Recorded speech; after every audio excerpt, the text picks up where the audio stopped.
Korang suka tak minum air susu soya? Selamat datang ke Lencai Soya Bean. Nak mana satu? Bro, sikit lah.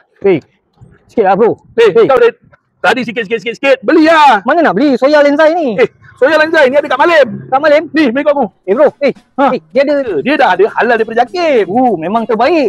Besar sangat halal ni. Hari ni aku sendiri bawa kau masuk ke production dia untuk tengok macam mana proses susu soya ni. Yang dekat kaunter tadi nama dia Muhammad Sauki tau. Dia yang bawa aku masuk dalam ni. Untuk kebersihan jangan risau, memang terjamin. Aku sendiri dah tengok. Untuk air soya dan juga taufufa, banyak betul perasa yang kau boleh pilih kat sini. Patutlah aku tengok customer Lenzai ni repeat beli soya. Untuk perasa susu soya dia ada yang asli, ada tanpa gula, ada matcha, ada soya bijan hitam, bir madu pun ada. Wah, kau nak tahu tak, taufufa dia ada asli ada halia, tapi aku suka yang halia.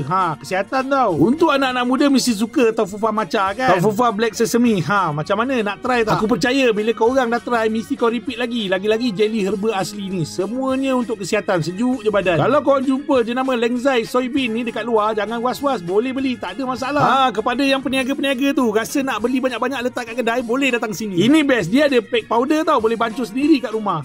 Dekat sini pun ada waffle tau, kau boleh try macam-macam jenis waffle ada. Yang ni aku try Hong Kong waffle. Bayangkanlah kena waffle, lepas tu kena pula dengan susu kacang soya dia.